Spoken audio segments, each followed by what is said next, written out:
अगर मैं सबसे पहले आरिफ हमीद भट्टी साहब की तरफ चल सकूं।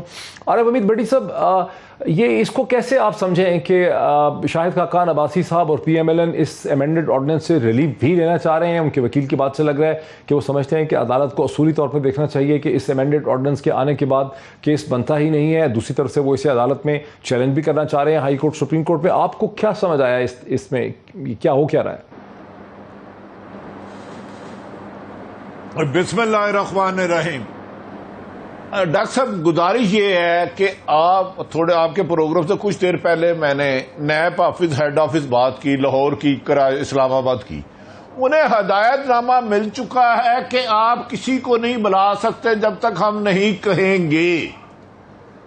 इसे एनआरओ कह ले, इसे अंडरस्टैंडिंग कह ले, ये हो जाएगा। हाँ, अपोजिशन जो इतराज है उसे सिर्फ और सिर्फ ये चेयरमैन नैब की तोसी पर, केसों पर कोई एतराज नहीं। उसके बेनिफिशरी मोहतरम शाहिद खाकान अब्बासी साहब, एहसन इकबाल साहब, ख्वाजा साद रफीक साहब और 10-15 लोग तो मुझे नैब के आला तरीन अफसरों ने बताया है कि हम अब हमारे पास अब अख्तियार नहीं रहा इनको बुलाने का, और उन्हें नोटिफिकेशन भी आज मिल चुका है कि आप वज़ारत कानून की तरफ फर्दर इन केसों की तरफ देख भी नहीं सकते।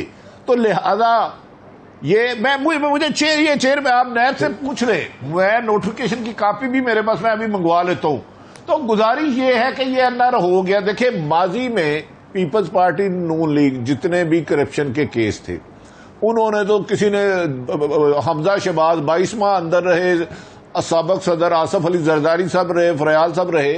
अब मौजूदा हुकूमत की अगर किसी पे करप्शन थी, खुद इधर बड़े बड़े अच्छे लोग भी हैं यकीनन, अब बारी उनकी थी। एनआरओ हो चुका है। अपोजिशन सिर्फ शोर मचाएगी कि जावेद इकबाल को तोसी ना दी जाए। लेकिन जो पर कोई केस चले जाएगा एफपीआर के पास कोई। जी सर। लेकिन बैरिस्टर जफर खान साहब की जो स्टेटमेंट थी, वो उस स्टेटमेंट से तो ऐसा लगता है, जो उनके वकील ने कहा कि वो ये समझते हैं कि जो स्पेशल प्रोसिक्यूटर है उसने ये आर्गुमेंट किया है कि इस कानून का आगे रिलीफ मिल सकती है। अब अगर कैबिनेट कोई फैसले करेगी, तहरीक इंसाफ के लोग फैसले करेंगे इसी किस्म के, जैसे कि एलएनजी केस में हुए, तो उनके खिलाफ नैब नहीं हो सकती, कि पीछे शायद रिलीफ नहीं मिलेगी। आप ये कह रहे हैं कि गुज़श्ता चंद बरस के जितने भी केसेस बने हैं पॉलिटिकल ऑफिस होल्डर्स के खिलाफ, अब वो सारे के सारे केसेस जो हैं वो खत्म हो जाएंगे। ये आपकी अंडरस्टैंडिंग है?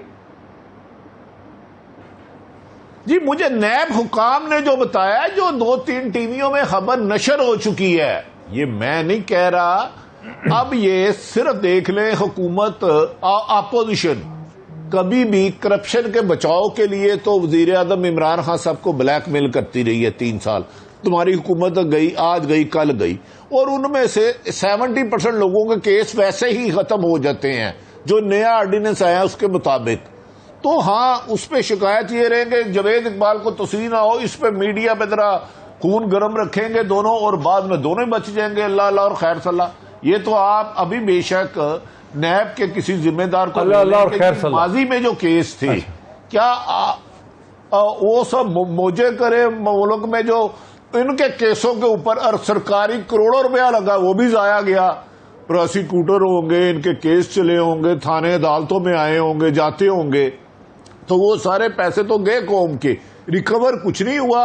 इन केसों पे मैं अब काम कर रहा हूं डॉक्टर साहब कि कितनी लागत हुकूमत की आई है इनके खिलाफ कागज तैयार करने पे। अगर वो रद्दी में भी बेचे तो करोड़ों में बिक जाएगी। अरे अमीर भट्टी साहब, आपको सुन तो आप सके होंगे कि अली मोहम्मद ये कह रहे हैं, अली मोहम्मद खान साहब ये कह रहे हैं कि मतलब इसमें सिर्फ सरकारी मुलाजमीन की हद तक अगर किसी ने गलत नीयत नहीं थी, वो उन्होंने उसकी एक्सप्लेनेशन दी है उस हवाले से।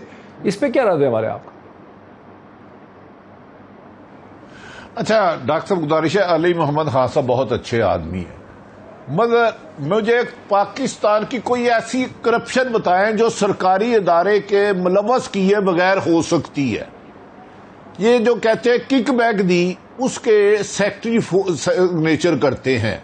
ये ट्रांसफर पोस्टिंग कौन करता है, ठेके कौन देता है, कोई एक काम बताएं। आप खुद कस्टम में रहे हैं, अगर कस्टम का कलेक्टर या उस वक्त का एसी एयरपोर्ट या ड्राई पोर्ट वाला ना मिला हो, तो एक चीज भी उसकी मर्जी के बगैर निकल सकती है यार। फिर फवाद, असन फवाद का 2 साल कैसे वापस करोगे?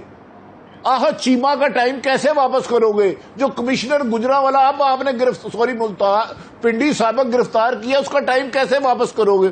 मुझे दुनिया में वो करप्शन बता दे जो सरकारी अदारे को मुलवस किए बगैर हो सकती है। मैंने ठेका लेना है, सरकार से लेना है, इरिगेशन का उसका लेना है, वहां पे मकान रजिस्टर कराना है, एलडीए में पैसे दिए बगैर सोच नहीं मैं सकता। गाड़ी का नंबर लगाना है, एक्साइज के दफ्तर लगाना है, इनकम टैक्स चोरी करना है, तो जब तक इनकम टैक्स वाले को साथ नहीं मिलाऊंगा मैं एक पैसा चोरी नहीं कर सकता। और डॉक्टर साहब मुझे रेवेन्यू डिपार्टमेंट में, लेकिन आरिफ हमीद भट्टी साहब, यहाँ पर ऑपोजिशन का और मीडिया का हमेशा से मुतालबा ये रहा था, ऑपोजिशन का और मीडिया का आर्गुमेंट और इस्तदलाल ये था कि जब तक आप ये साबित न करें कि किसी सरकारी अफसर ने या सियासतदान ने या पॉलिटिकल ऑफिस होल्डर ने रिश्वत ली है, उसके खिलाफ आप रिश्वत, उसके बैंक अकाउंट में पैसा और इस किस्म की चीज़ साबित नहीं कर सकते, उतनी देर तक आप ये नहीं कह सकते कि उसका जो इकदाम था, जो फैसला हुआ जहां हुकूमत के रेवेन्यू को नुकसान पहुंचा, वो करप्शन पे मबनी था। अली मोहम्मद खान साहब ये कह रहे हैं कि भाई अब आपको ये साबित करना पड़ेगा कि आपने उससे फ़ायदा उठाया। इस पर क्या रद्द-ए-अमल है आपका? मेरी 2 मिनट में, नंबर 1 तो मीडिया का कभी नहीं था। हाँ, जब तक किसी को सजा ना हो, मदर अब्बास साहब उस्ताद मोहतरम बरतानिया दौर के साफी हैं, हमारा काम किसी को मुल्ज़म या मुजरम नहीं, जब तक सजा नहीं होती वो मुल्ज़म है, अदालत से सजा हो जाए तो मुजरम है। मैं थानेदार और जज नहीं हूं, मैं साफी हूं। लेकिन मैंने अर्ज किया है, मान लिया कि इनकी नीयत ये है, तो मैंने अर्ज किया है जो बंदे हमजा शहबाज 22 माह रहे हैं अंदर, उसका क्या सबूत है? साबित हो गई है कन्फर्म करप्शन। शहबाज शरीफ रहे हैं, आसफ अली जरदारी रहे हैं, फरयाल रहे हैं, शाहिद हकार बासी साहब रहे हैं, एहसन इकबाल रहे हैं, किसी एक की अभी तक करप्शन साबित। इसका जवाब देने दे अली मोहम्मद खान साहब। प्रूफ तो किसी के पास नहीं। तो कबीना के फैसलों पे आप पब्लिक आपका जवाब सुनना चाहती है अली मोहम्मद खान साहब। देखिए भट्टी साहब की बात में बड़ा वजन है। उनका नुक्ता ये है कि जिनके साथ पहले ज्यादती हुई है तो उनका क्या होगा। उसमें मेरा पॉइंट तो कितना है कि जिसके साथ भी पहले ज्यादती हुई है, बैड लॉ हमने नहीं बनाया। ज्यादती अगर हुई है तो अब इसमें नुक्ता सिर्फ ये है कि क्या आगे इसी तरह होने में, क्या आगे होने में इसकी तस्वीर नहीं होनी चाहिए, पैसा नहीं होना चाहिए। नैब लॉ रिफॉर्म से हमेशा तस्वीर होती रही, अब नैब लॉ रिफॉर्म क्यों नहीं करते? अपोजिशन वाले कहते थे कि आप बंदे को बंद कर देते, बेल का राइट कोई नहीं। अच्छा, 5 साल रबानी साहब ने हुकूमत की, 5 साल मियां साहब ने हुकूमत की, उनको तौफीक नहीं हुई ये लॉ की। अब अगर हमने इसमें रिफॉर्म लेके आए हैं, और इसमें दूसरी बात यह है कि कौमी असम्बली और सेनेट से ये पास भी होगा, वहां पे अपनी तजावीज भी दे सकते हैं। लेकिन लैब लॉ में रिफॉर्म तो होना है, ये आप भी कहते हैं, मैं भी कहता हूँ, साहब भी कहते हैं। इसका नुकता सिर्फ ये है कि अगर पहले नहीं हुआ तो अब क्यों कर रहे हैं। हमारा नुकता ये है कि पहले नहीं हुआ तो अब क्यों ना हो, सिंपल सी। अच्छा मज़हर अब्बास साहब, यहाँ पर एक नुकता बड़ा अहम है।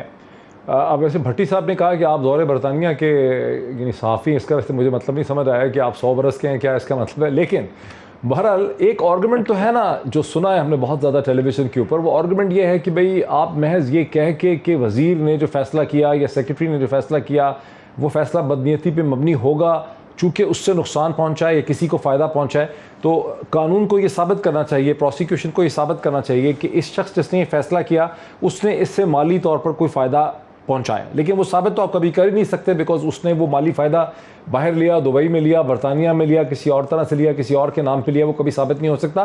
तो यूँ तो किसी के ख़िलाफ़ कभी कोई केस साबित करप्शन का हो ही नहीं पाएगा। मज़हर अब्बास साहब, आपका अब क्या इस्तेमाल? देखिए मुईद, जो आरिफ बात कह रहे हैं उसको समझने की कोशिश करें। मसला ये कि गवर्नमेंट कहते किसको हैं? गवर्नमेंट सेक्रेटरी को कहते हैं, गवर्नमेंट मिनिस्टर नहीं होता। चीफ सेक्रेटरी जो होता है उसके नोटिफिकेशन के बगैर इधर से चीफ मिनिस्टर सिर्फ ऑर्डर पास करता है, उसको नोटिफाई चीफ सेक्रेटरी करता है। सेक्रेटरीज जो होते हैं वो गवर्नमेंट होते हैं, मिनिस्टर्स नहीं होते। और इसीलिए अगर आपने गवर्नमेंट को पूरे नैब के उससे निकाल दिया प्रीव्यू से, तो फिर मिनिस्टर तो बड़ा इजीली बच जाएगा। इसलिए कि वहां से चीजें मूव होती हैं, यानी जो भी चीजें हुई हैं एक तरीके से आप समझ लें कि जो फ्रंट मैन होते हैं, और इसीलिए ब्यूरोक्रेसी पॉलिटिसाइज हुई है, इसीलिए पॉलिटिसाइज की गई है, इसीलिए ये इश्यूज खड़े होते हैं। अब पंजाब में 4 या 5 चीफ सेक्रेटरीज क्यों तब्दील हो गए? इसलिए कि गवर्नमेंट नहीं चल रही थी उनके बकौल। तो यहां आपने जो इनको ब्यूरोक्रेसी को उससे निकाला है, तो आपने एक मेजर रिलीफ गवर्नमेंट को दे दिया कि अब सेक्रेटरीज खुलकर काम की। ये कोई आर्गुमेंट होता है कि जी सेक्रेटरीज काम ने फाइलों पे साइन करने छोड़ दिए थे? क्यों छोड़ दिए थे? क्यों नहीं एक्शन लिया आपने? ये आपका काम था। अगर कोई किसी मिनिस्टर का ऑर्डर जो है वो डिफाई कर रहा है और वो फाइल आगे नहीं बढ़ा रहा, he should be sacked, he should be suspended.